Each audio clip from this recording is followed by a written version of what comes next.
Hello नमस्कार सुप्रभात मेरे प्यारे साथियों, सभी को राधे राधे, जय श्री कृष्णा। प्यारे साथियों, स्वागत है आप सभी का राधे क्लासेज के यूट्यूब चैनल पर। साथियों, आशा करता हूँ आप सभी स्वस्थ होंगे, मस्त होंगे।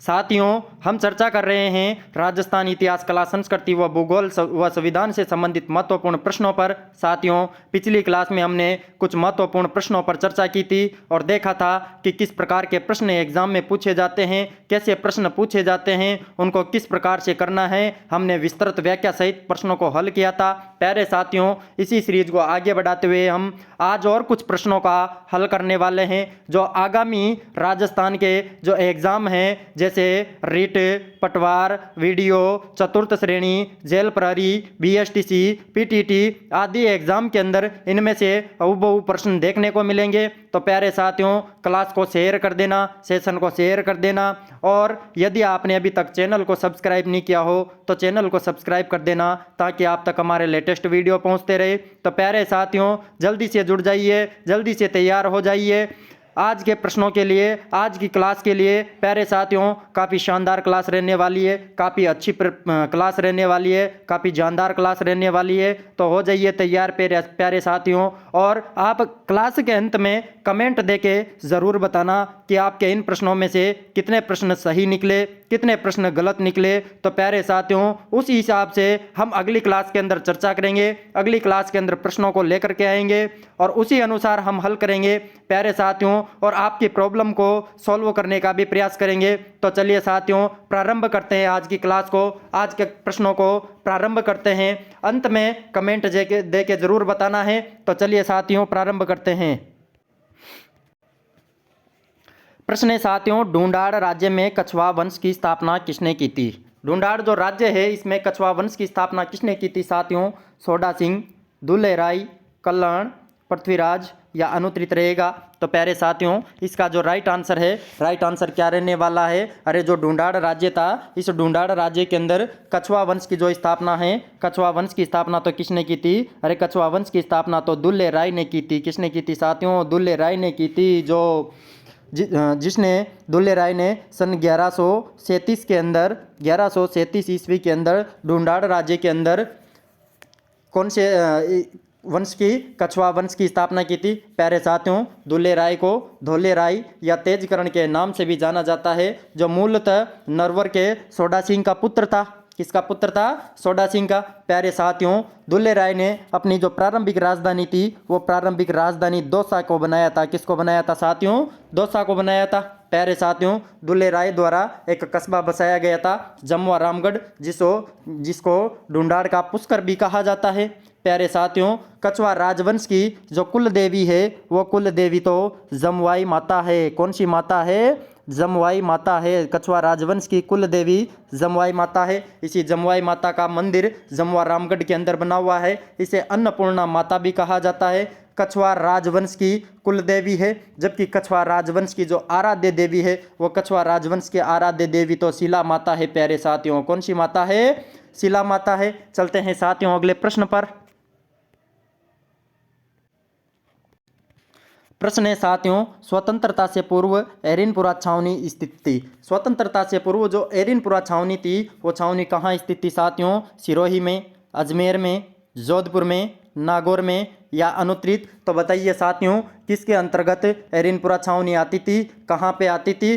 तो बताइए साथियों, एरिनपुरा जो छावनी है, वो छावनी कहाँ स्थित थी? कहाँ स्थित थी रे साथियों? सिरोही के अंदर आती थी। कहाँ पे आती थी साथियों? सिरोही में आती थी। प्यारे साथियों, वर्तमान में एरिनपुरा जो है, वो वर्तमान में एरिनपुरा पाली के अंदर आता है। राजस्थान के अंदर 1857 की क्रांति के समय 6 सैनिक छावनियाँ थी, जिनमें से एक प्रमुख सैनिक छावनी थी एरिनपुरा सैनिक छावनी। एरिनपुरा के अंदर जो सैनिक विद्रोह हुआ था, वो सैनिक विद्रोह हुआ था प्यारे साथियों 23 अगस्त 1857 को। यहाँ के जो सैनिक थे, वो यहाँ के सैनिक मोती खां, शीतल प्रसाद व आसोप के ठाकुर शिवनाथ सिंह के नेतृत्व में विद्रोह कर देते हैं। तो चलते हैं साथियों अगले प्रश्न पर। अगला प्रश्न है साथियों, निम्नलिखित में से कौन सा युग्म असुमेलित है? अरे निम्नलिखित में से कौन सा है जो असुमेलित है? एक तरफ सभ्यता दे रखी है, एक तरफ नदियां दे रखी है, तो बताना साथियों इसका जो राइट आंसर है, राइट आंसर क्या रहने वाला है? जोधपुरा सभ्यता लूणी नदी के किनारे, बालाथल सभ्यता बेड़च के किनारे, रंगमहल सरस्वती के किनारे, या नगरी बेड़च के किनारे, या फिर अनुत्तरित रहने वाला है? तो बताना साथियों इसका जो राइट आंसर है वो राइट आंसर क्या रहने वाला है, क्या रहेगा इसका राइट आंसर? अरे प्यारे साथियों इसका राइट आंसर तो क्या हो जाएगा? ऑप्शन नंबर जो 1 है जोधपुरा लूणी नदी के किनारे, यह गलत है रे साथियों। जोधपुरा जो सभ्यता है, जोधपुरा सभ्यता तो लूणी नदी के किनारे स्थित न होकर के कौन सी नदी के किनारे? साबी नदी के किनारे स्थित है। कौन सी नदी के किनारे स्थित है रे साथियों? साबी नदी के किनारे स्थित है। जोधपुरा जो सभ्यता है ये तो जयपुर जिले के अंदर स्थित है। कौन से जिले में स्थित है साथियों? जयपुर जिले में। जबकि जो बालाथल सभ्यता है वो बेड़च नदी के किनारे स्थित है, उदयपुर में स्थित है। रंगमहल जो हनुमानगढ़ में है, सरस्वती नदी के किनारे स्थित है। नगरी जो चित्तौड़ में है वो बेड़च नदी के किनारे स्थित है। तो प्यारे साथियों अपना राइट आंसर क्या हो जाएगा? ऑप्शन नंबर 1 जोधपुरा लूणी के किनारे स्थित न होकर के कौन सी नदी के किनारे स्थित है? साबी। चलते हैं अगले प्रश्न पर।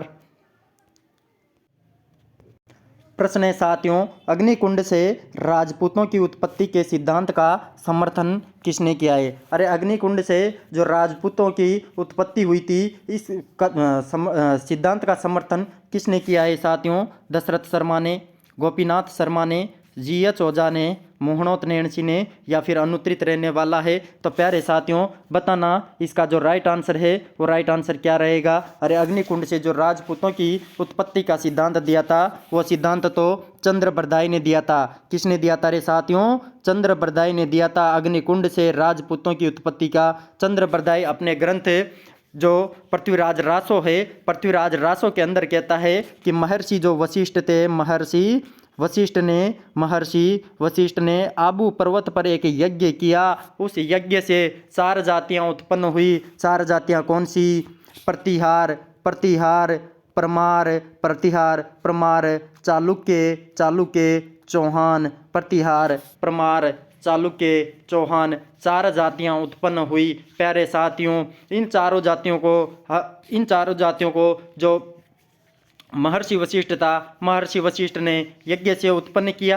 प्यारे साथियों इस मत का जो समर्थन है, इस मत का समर्थन तो किसने किया था? अरे इस मत का समर्थन तो मोहनोत नेणसी द्वारा किया जाता है। किसके द्वारा किया जाता है रे साथियों? मोहनोत नेणसी द्वारा किया जाता है।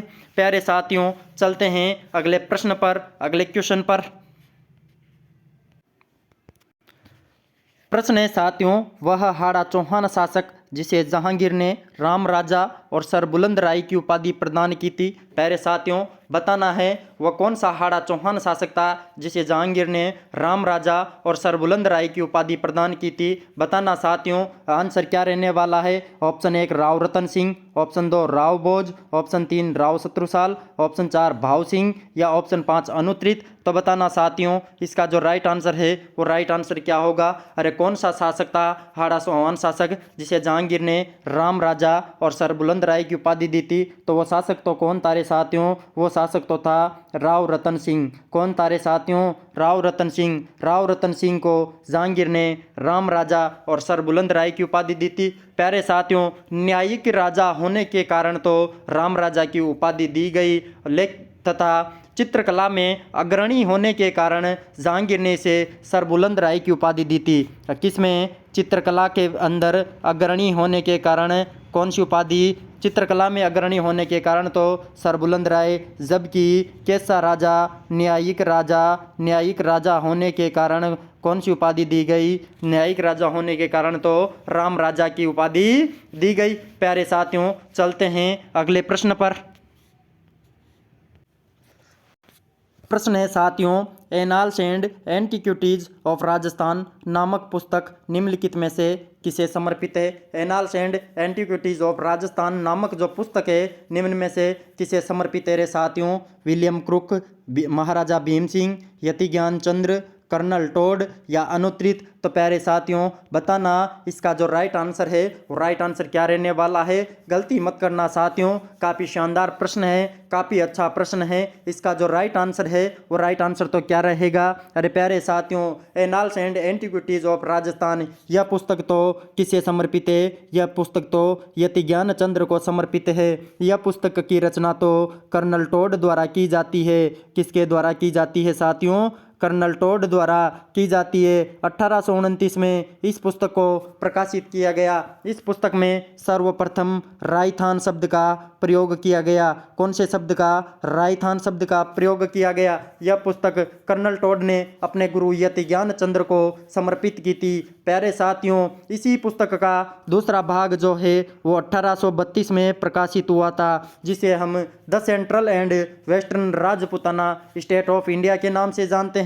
प्यारे साथियों, जिसके अंदर सर्वप्रथम राजस्थान शब्द का उल्लेख किया गया। चलते हैं प्यारे साथियों अगले प्रश्न पर।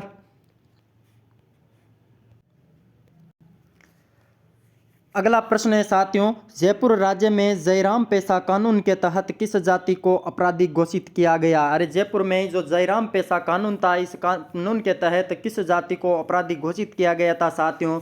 स्वतंत्रता से पूर्व की बात है। यह बात किस जाति के लिए लागू होती है? तो कौन सी जाति थी साथियों? सहरिया, मीणा, भील, गरासिया या अनुत्रित रहने वाला है। प्यारे साथियों, काफ़ी शानदार प्रश्न है, काफ़ी अच्छा प्रश्न है साथियों। जो जयराम पेशा कानून था, जयराम पेशा कानून के लिए किस जाति को अपराधी घोषित किया गया था? बताना साथियों कौन सी जाति थी वो? अरे जल्दी बताना साथियों। इसका जो राइट आंसर है, राइट आंसर तो कौन सा रहने वाला है? मीणा रहने वाला है रे। मीणा जाति को जयराम पेशा कानून के तहत, जयराम पेशा कानून के तहत अपराधी घोषित कर दिया गया था। प्यारे साथियों, जो जयराम पेशा कानून था, ये जयराम पेशा कानून तो 1930 ईस्वी का था। प्यारे साथियों, इससे पहले एक और एक्ट आया था सन 1924 में, जिसे क्रिमिनल ट्राइब्स एक्ट कहते हैं। क्रिमिनल ट्राइब्स एक्ट, इस दोनों एक्ट के तहत जो मीणा जनजाति में जो भी 12 वर्ष से ऊपर के महिला पुरुष थे, उन सभी महिला पुरुषों को प्रतिदिन थाने में जाकर हाजिरी देनी होती थी। प्रतिदिन थाने में जाने के लिए पाबंद किया गया था। प्यारे साथियों, मीणाओं द्वारा जब लगातार प्रयास किया गया तो सन 1952 के अंदर जो जयराम पेशा कानून था, इस जयराम पेशा कानून को समाप्त कर दिया गया। चलते हैं साथियों अगले प्रश्न पर। अपना राइट आंसर तो हो गया मीणा। चलते हैं अगले प्रश्न पर। प्रश्न है साथियों, निम्नलिखित में से कौन सा आभूषण नाक का नहीं है? निम्नलिखित में से कौन सा जो आभूषण है वो आभूषण नाक का नहीं है साथियों? बताना रहे साथियों। फीणी, खीवण, लाखिणी, बेसरी या अनुत्रित रहने वाला है। प्यारे साथियों, इसका जो राइट आंसर है वो राइट आंसर क्या रहने वाला है? निम्न आभूषण दिए हुए हैं, इन आभूषणों में से कौन सा जो आभूषण है वो नाक का नहीं है? तो कौन सा होगा साथियों? अरे कौन सा है? वो तो लाखिणी है। कौन सा आभूषण है रे साथियों? लाखिणी जो आभूषण है वो लाखिणी आभूषण नाक में न पहन करके कहाँ पे? कलाई में पहना जाता है। कहाँ पहना जाता है साथियों? कलाई में पहना जाता है। प्यारे साथियों, जबकि फीणी, खीवण, बेसरी जो आभूषण हैं, ये आभूषण तो नाक में पहने जाते हैं। प्यारे साथियों, चलते हैं अगले प्रश्न पर। प्यारे साथियों, अगला प्रश्न है अपना, काफ़ी शानदार प्रश्न है। बाबा रामदेव जी का जन्म कहाँ हुआ था? बाबा रामदेव जी जो थे उनका जन्म कहाँ पे हुआ था साथियों? ऊंडू कश्मीर, पोखरण, परबतसर, अमरकोट या अनुत्रित रहने वाला है? तो बताना साथियों, बाबा रामदेव जी का जो जन्म है वो बाबा रामदेव जी का जन्म कहाँ पे हुआ था? बाबा रामदेव जी का जन्म तो प्यारे साथियों कहाँ पे हुआ था? बाबा रामदेव जी का जन्म तो ऊंडू कश्मीर में हुआ था। कहाँ पे हुआ था रे साथियों? ऊंडू कश्मीर में हुआ था।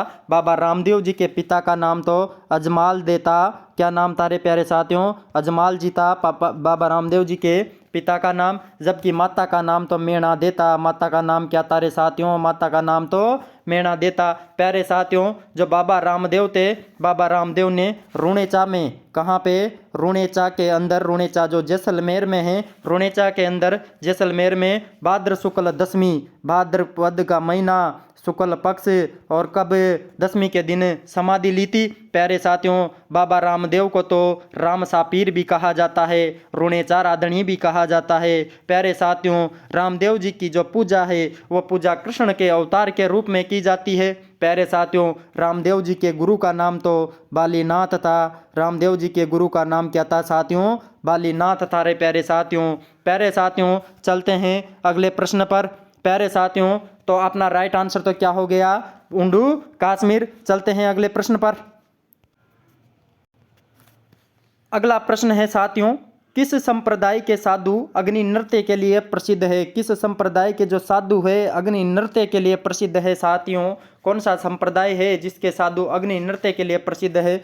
जसनाती संप्रदाय, विष्णोई संप्रदाय, राम स्नेही संप्रदाय, गुद्दड़ संप्रदाय या अनुत्रित रहने वाला है? तो प्यारे साथियों, बताना इसका जो राइट आंसर है वो राइट आंसर क्या रहने वाला है। कौन सा संप्रदाय है जो अग्नि नृत्य के लिए प्रसिद्ध है? तो कौन सा संप्रदाय हो जाएगा? अरे वो संप्रदाय तो जसनाती संप्रदाय है रे साथियों, जो अग्नि नृत्य के लिए प्रसिद्ध है। जसनाती संप्रदाय के जो साधु है वो साधु अग्नि नृत्य किया करते हैं। जसनाती संप्रदाय की प्रमुख पीठ तो कतरियासर बीकानेर के अंदर स्थित है। कहाँ पे स्थित है रे साथियों?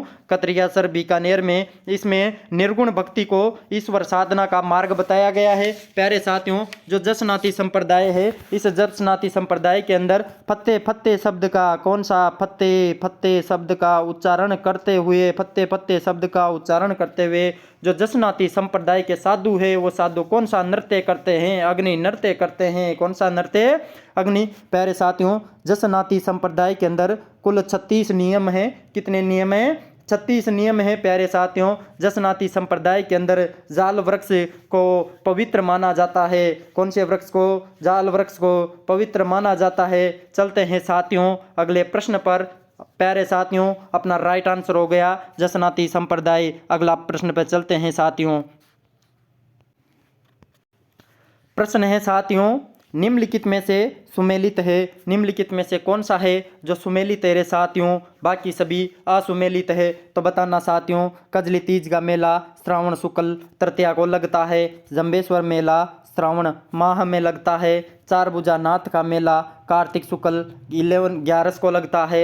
या चंद्रभागा मेला कार्तिक पूर्णिमा को लगता है, या फिर अनुत्रित रहेगा? तो बताना साथियों कौन सा है जो सुमेलित है इनमें से? प्यारे साथियों, बताना रे साथियों कौन सा है जो सुमेलित है? अरे प्यारे साथियों, इनमें से कौन सा सुमेलित है? अरे इनमें से तो केवल चंद्रभागा मेला है जो कार्तिक पूर्णिमा को लगता है। चंद्रभागा मेला तो झालरापाटन झालावाड़ में लगता है। झालावाड़ में लगता है। झालावाड़ में भी कहाँ पे? झालरापाटन के अंदर लगता है। यह मेला तो कार्तिक पूर्णिमा को लगता है। जबकि प्यारे साथियों, कजली तीज है जो बूंदी की प्रसिद्ध है। कहाँ की प्रसिद्ध है? बूंदी की प्रसिद्ध है। ये तो साथियों भाद्रपद के महीने में कृष्ण पक्ष में तृतीया को लगती है। भाद्र कृष्ण तृतीया को कौन सी तीज? कजली तीज लगती है। कजली तीज का मेला लगता है। जबकि जंबेश्वर का जो मेला है, यह जंबेश्वर का मेला तो प्रतिवर्ष 2 बार लगता है। प्रतिवर्ष 2 बार लगता है। कब कब लगता है? ये तो फाल्गुन के महीने में व दूसरा अश्विन के महीने के अंदर। फाल्गुन व अश्विन के महीने में अमावस्या के दिन लगता है। कौन से दिन लगता है? अमावस्या के दिन लगता है। जबकि चारभुजा नाथ का जो मेला है वो चारभुजा नाथ का मेला तो उदयपुर के अंदर लगता है साथियों। यह मेला तो कार्तिक शुक्ल एकादशी से 7 दिन तक चलता है। कितने दिन तक चलता है? 7 दिन तक चलता है। तो प्यारे साथियों, अपना जो राइट आंसर है वो राइट आंसर हो जाएगा ऑप्शन नंबर 4, चंद्रभागा मेला कार्तिक पूर्णिमा को लगता है। चलते हैं अगले प्रश्न पर।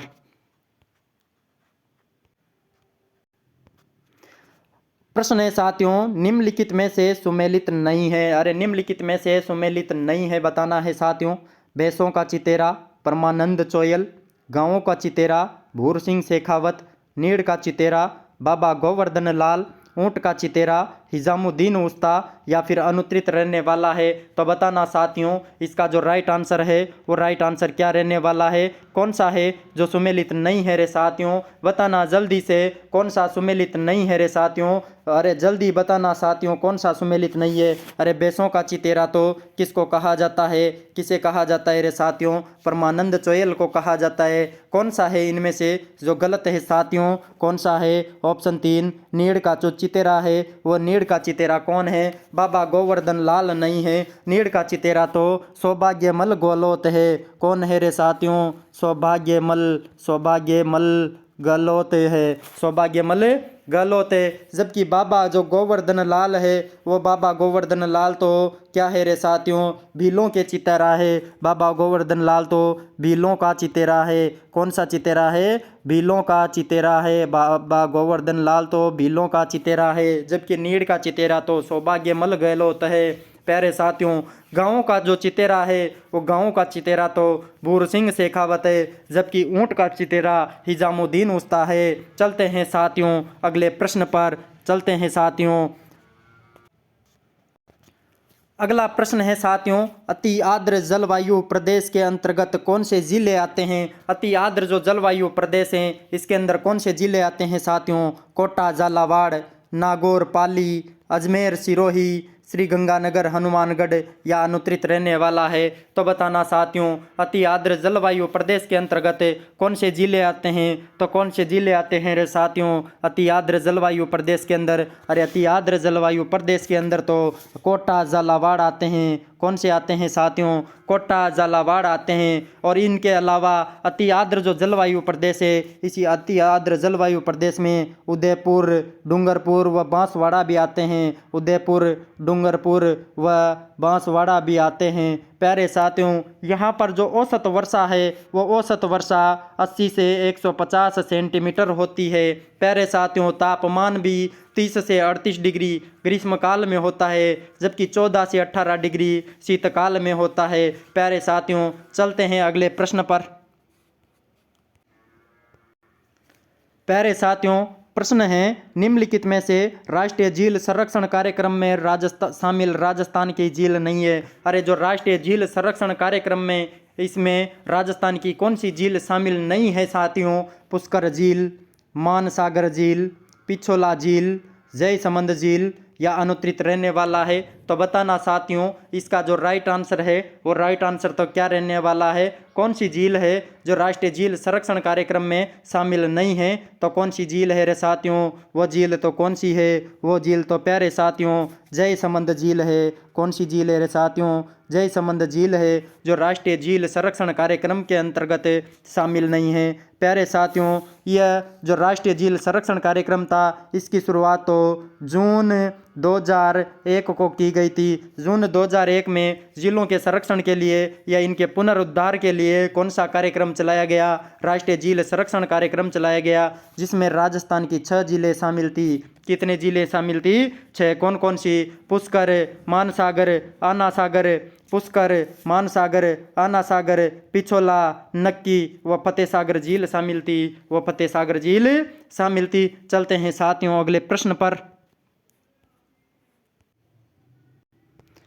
प्रश्न है साथियों, कृषि अनुसंधान केंद्रों के संबंध में कौन सा जोड़ा असुमेलित है? जो कृषि अनुसंधान केंद्र हैं इनके संबंध में कौन सा जोड़ा असुमेलित है साथियों? सरसों अनुसंधान केंद्र सेवर भरतपुर में, चावल अनुसंधान केंद्र बांसवाड़ा में, ज्वार अनुसंधान केंद्र दुर्गापुरा जयपुर में, बीजीय मसाला अनुसंधान केंद्र तबीजी अजमेर में या अनुत्तरित रहने वाला है? तो बताना साथियों, इसका जो राइट आंसर है वो राइट आंसर तो क्या रहने वाला है? कौन सा जोड़ा है जो असुमेलित है? कौन सा अनुसंधान केंद्र है जो असुमेलित है रे साथियों? तो बताना इसका जो राइट आंसर है वो राइट आंसर तो क्या रहने वाला है? और इसका राइट आंसर तो ऑप्शन जो 3 है, ज्वार अनुसंधान केंद्र। वो दुर्गापुरा जयपुर में ना होकर के कहाँ पे? ज्वार अनुसंधान केंद्र तो प्यारे साथियों वल्लभनगर उदयपुर में है। वल्लभनगर उदयपुर के अंदर स्थित है रे साथियों कौन सा? ज्वार अनुसंधान केंद्र। जबकि सरसों अनुसंधान केंद्र सेवर भरतपुर में है, चावल अनुसंधान केंद्र बांसवाड़ा में है, बीजीय मसाला अनुसंधान केंद्र तबीजी अजमेर के अंदर है, मेहंदी मंडी सोजतपाली में है, ईसबगोल मंडी बीनमाल जालोर में है, जबकि फूल मंडी अजमेर के अंदर स्थित है। चलते हैं साथियों अगले प्रश्न पर। अगला प्रश्न है साथियों, मुकुंदरा हिल्स राष्ट्रीय उद्यान को राष्ट्रीय उद्यान का दर्जा कब प्रदान किया गया? मुकुंदरा हिल्स जो राष्ट्रीय उद्यान है, इसको राष्ट्रीय उद्यान का दर्जा कब प्रदान किया गया था साथियों? 1 अप्रैल 1973, 9 जनवरी 2012, 10 अप्रैल 2013, 18 दिसंबर 2011 या अनुत्तरित रहने वाला है? तो बताना साथियों। काफ़ी शानदार प्रश्न है, काफ़ी अच्छा प्रश्न है। मुकुंदरा हिल्स राष्ट्रीय उद्यान को राष्ट्रीय उद्यान का दर्जा कब दिया गया था? कब दिया गया था रे साथियों? तो राइट आंसर हो जाएगा 9 जनवरी 2012 को इसे राष्ट्रीय उद्यान का दर्जा प्रदान कर दिया गया था। जबकि 10 अप्रैल 2013 को इसे तीसरी बाघ परियोजना घोषित, कौन सी परियोजना? तीसरी बाघ परियोजना घोषित कर दिया गया था। कब? 10 अप्रैल 2013 को। चलते हैं साथियों अगले प्रश्न पर। अगला प्रश्न है साथियों, राजस्थान में जनगणना 2011 के अनुसार सर्वाधिक एवं न्यूनतम जनसंख्या वाले जिले कौन कौन से हैं? 2011 की जो जनगणना है, इस जनगणना के अनुसार सर्वाधिक और न्यूनतम जनसंख्या वाले जिले कौन से हैं साथियों? बताना साथियों। राइट आंसर क्या रहने वाला है? क्या रहेगा? अलवर बीकानेर, जयपुर प्रतापगढ़, जोधपुर जैसलमेर, जयपुर जैसलमेर या अनुत्तरित रहेगा? तो बताना साथियों। इसका जो राइट आंसर है वो राइट आंसर तो क्या होगा? अरे सर्वाधिक व न्यूनतम जनसंख्या वाले जिले तो कौन कौन से हैं? जयपुर व जैसलमेर है साथियों। कौन कौन से जिले हैं? जयपुर व जैसलमेर जिले हैं। चलते हैं साथियों अगले प्रश्न पर। अगला प्रश्न है साथियों, डांग क्षेत्रीय विकास कार्यक्रम किस जिले से संबंधित नहीं है? डांग क्षेत्रीय जो विकास कार्यक्रम है वो किस जिले से संबंधित नहीं है साथियों? कोटा, बूंदी, भीलवाड़ा, सवाई माधोपुर या अनुत्तरित रहने वाला है? तो प्यारे साथियों, इसका जो राइट आंसर है वो राइट आंसर तो क्या रहेगा? डांग क्षेत्रीय विकास कार्यक्रम किस जिले से संबंधित नहीं है? तो कौन से जिला है साथियों? वो कौन सा जिला आ जाएगा? बूंदी, भीलवाड़ा जिला आ जाएगा। कौन सा जिला आ जाएगा? भीलवाड़ा जिले से संबंधित नहीं है डांग क्षेत्रीय विकास कार्यक्रम। डांग क्षेत्रीय जो विकास कार्यक्रम है वो 8 जिलों के अंदर संचालित है। कौन कौन से? भरतपुर, धौलपुर, करौली, सवाई माधोपुर, कोटा, बूंदी, बारां व झालावाड़ में है। प्यारे साथियों, 8 जिलों के अंदर डांग क्षेत्रीय विकास कार्यक्रम संचालित है। कौन सा जिला संबंधित नहीं है? भीलवाड़ा नहीं है। चलते हैं अगले प्रश्न पर। प्यारे साथियों, प्रश्न है, राज्यपाल की समाधान संबंधी शक्ति का उल्लेख कौन से अनुच्छेद के अंदर है? राज्यपाल की जो समाधान की शक्ति है वो कौन से अनुच्छेद में है? अनुच्छेद 123, अनुच्छेद 161, अनुच्छेद 76, अनुच्छेद 333 या अनुत्तरित रहने वाला है? तो बताना साथियों। इसका राइट आंसर है वो राइट आंसर क्या रहने वाला है? कौन से अनुच्छेद में है राज्यपाल की समाधान की शक्ति? तो अनुच्छेद 161 में है। प्यारे साथियों, राज्यपाल कुछ दंडों तथा दंडादेशों को क्षमा, निलंबित या परिवर्तित करने की इसमें शक्ति दी गई है। तो राइट आंसर क्या हो जाएगा? अनुच्छेद 161। चलते हैं अगले प्रश्न पर। प्रश्न है साथियों, राजस्थान लोक सेवा आयोग की स्थापना से पूर्व निम्नलिखित में से कौन सी रियासतों में लोक सेवा आयोग कार्यरत थे? कौन सी रियासतें थी जहां पे लोक सेवा आयोग कार्यरत थे? जोधपुर, जैसलमेर, बीकानेर, जयपुर। सही कूट का चयन करना है। ऑप्शन 1 ए व बी, ऑप्शन 2 ए सी व बी, ऑप्शन 3 ए व डी, बी व डी, ऑप्शन 4 ए सी व डी, ऑप्शन 5 अनुत्तरित रहने वाला है। तो बताना साथियों, इसका जो राइट आंसर है वो राइट आंसर क्या रहने वाला है? और इसका राइट आंसर तो क्या रहने वाला है? ऑप्शन नंबर जो 4 है ए सी व डी, यहाँ पर क्या थे? आरपीएससी के लोक सेवा आयोग कार्यरत थे। कौन कौन सा? जोधपुर, जयपुर व बीकानेर के अंदर लोक सेवा आयोग कार्यरत थे। प्यारे साथियों, चलते हैं अगले प्रश्न पर। अगला प्रश्न है साथियों, ग्राम पंचायत का अध्यक्ष होता है। ग्राम पंचायत का अध्यक्ष कौन होता है साथियों? वार्ड पंच, प्रधान, सरपंच, उप सरपंच या अनुत्तरित रहने वाला है? तो बताना साथियों, इसका जो राइट आंसर है वो राइट आंसर क्या रहने वाला है? ग्राम पंचायत का अध्यक्ष कौन होता है? ग्राम पंचायत का अध्यक्ष तो सरपंच होता है साथियों। प्यारे साथियों, ग्राम पंचायत का अध्यक्ष सरपंच। ग्राम पंचायत में सरपंच, उप सरपंच, वार्ड पंच तथा ग्राम अधिकारी, ग्राम विकास अधिकारी शामिल होते हैं। प्यारे साथियों, किसी गांव की 3000 जनसंख्या पर ग्राम पंचायत का गठन होता है, जिसमें 9 वार्ड होते हैं। 3000 की जनसंख्या पर गठन 9 वार्ड होते हैं। वार्ड का अध्यक्ष तो वार्ड पंच कहलाता है। वार्ड का अध्यक्ष तो क्या कहलाता है? वार्ड पंच। जबकि सभी वार्ड पंच मिलकर अपने में से एक व्यक्ति को उप सरपंच चुनते हैं। जबकि ग्राम पंचायत के सभी मतदाता प्रत्यक्ष रूप से सरपंच का चुनाव करते हैं। सरपंच का चुनाव तब प्रत्यक्ष रूप से होता है। उप सरपंच के चुनाव में सरपंच भी मत देता है, अपना वोट देता है, जिसका मत मूल्य 2 होता है। प्यारे साथियों, चलते हैं अगले प्रश्न पर।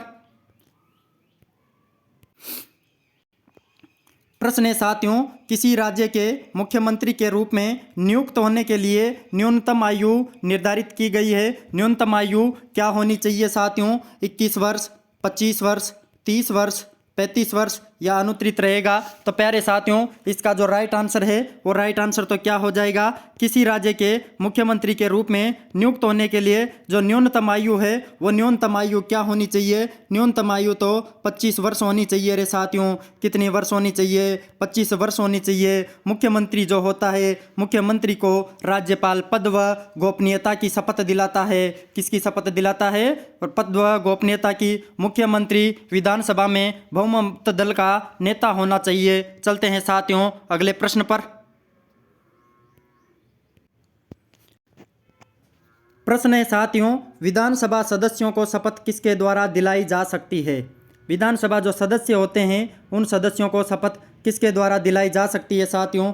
राज्यपाल द्वारा, विधानसभा अध्यक्ष द्वारा, राज्यपाल द्वारा, अधिकृत अधिकारी द्वारा, 1 व 3 दोनों या अनुत्तरित रहेगा? काफ़ी शानदार प्रश्न है, काफ़ी अच्छा प्रश्न है। प्यारे साथियों, इसका जो राइट आंसर है वो राइट आंसर तो क्या हो जाएगा? विधानसभा सदस्यों को शपथ किसके द्वारा दिलाई जा सकती है? या तो राज्यपाल द्वारा दिलाई जा सकती है या राज्यपाल द्वारा अधिकृत अधिकारी द्वारा दिलाई जा सकती है। प्यारे साथियों, विधानसभा के जो सदस्य हैं इन सदस्यों की शपथ के लिए एक अनुच्छेद है, वो अनुच्छेद 188। अनुच्छेद 188 में वर्णित किया गया है कि राज्यपाल अथवा राज्यपाल द्वारा अधिकृत किया गया अधिकारी इन सदस्यों को शपथ दिलाता है। प्यारे साथियों, चलते हैं अगले प्रश्न पर। अगला प्रश्न है साथियों, निम्नलिखित में से किस आधार पर उच्च न्यायालय के न्यायाधीश को पद से हटाया जा सकता है? अरे किस आधार पर उच्च न्यायालय के न्यायाधीश को पद से हटाया जा सकता है साथियों? बताना राइट आंसर क्या होगा? साबित कदाचार, अक्षमता, 1 व 2 दोनों, इनमें से कोई नहीं या अनुत्तरित होगा? तो बताना साथियों, इसका राइट आंसर तो क्या होने वाला है? क्या रहेगा राइट आंसर? काफ़ी शानदार प्रश्न है, काफ़ी अच्छा प्रश्न है, संविधान का प्रश्न है, एग्जाम में पूछे जाने लायक प्रश्न है। तो कौन सा होगा साथियों? ऑप्शन नंबर 3, 1 व 2 दोनों, साबित कदाचार व अक्षमता के आधार पर उच्च न्यायालय के न्यायाधीश को पद से हटाया जा सकता है। प्यारे साथियों, यह तो अनुच्छेद 217 के अंदर वर्णित है। कौन से अनुच्छेद में? अनुच्छेद 217 के अंदर न्यायाधीश को हटाने के लिए एक शब्द काम में लिया गया है, रिमूवल, जिसका अर्थ होता है पद से हटाना। हटाने के 2 आधार हो सकते हैं, या तो साबित कदाचार या अक्षमता। इन दोनों आधार पर उच्च न्यायालय के न्यायाधीश को पद से हटाया जा सकता है। चलते हैं साथियों अगले प्रश्न पर। अगला प्रश्न है साथियों, लोकायुक्त अपनी वार्षिक रिपोर्ट किसे प्रस्तुत करता है? लोकायुक्त जो है अपनी वार्षिक रिपोर्ट किसे प्रस्तुत करता है साथियों? राज्यपाल को, लोकपाल को, मुख्यमंत्री को, मुख्य सचिव को या अनुत्तरित रहने वाला है? तो बताना साथियों, इसका जो राइट आंसर है वो राइट आंसर क्या रहने वाला है? लोकायुक्त अपनी वार्षिक रिपोर्ट किसे प्रस्तुत करता है साथियों? बताना रे, इसका राइट आंसर तो क्या होगा? लोकायुक्त अपनी जो वार्षिक रिपोर्ट है वो वार्षिक रिपोर्ट राज्यपाल को प्रस्तुत करता है। किसको प्रस्तुत करता है? राज्यपाल को प्रस्तुत करता है। प्यारे साथियों, प्रतिवर्ष अपनी जो रिपोर्ट है राज्यपाल के समक्ष रखता है। राज्यपाल फिर इसे विधानमंडल के समक्ष रखता है। कहाँ पे रखता है? विधानमंडल के समक्ष। प्यारे साथियों, आज की क्लास में हमने राजस्थान इतिहास, कला, संस्कृति, भूगोल व संविधान से संबंधित महत्वपूर्ण प्रश्नों पर चर्चा की। आप कमेंट दे के ज़रूर बताएं कि इन प्रश्नों में से आपके कितने प्रश्न सही निकले, कितने प्रश्न गलत निकले। उसी हिसाब से आपकी तैयारी करवाई जाएगी, उसी हिसाब से प्रश्नों को हल करवाया जाएगा। प्यारे साथियों, एग्ज़ाम को क्लियर करना है तो हर डाउट क्लियर करना पड़ेगा। साथियों, यदि डाउट रहेगा तो एग्ज़ाम क्लियर नहीं हो पाएगा। तो साथियों, अपना जो कमेंट है, कमेंट दे के ज़रूर बताएं कि आपके इन प्रश्नों में से इतने प्रश्न सही निकले। प्यारे साथियों, मिलते हैं अगली क्लास में। तब तक के लिए आप हमारी क्लास को ज़रूर शेयर करें, चैनल को ज़रूर सब्सक्राइब करें। धन्यवाद।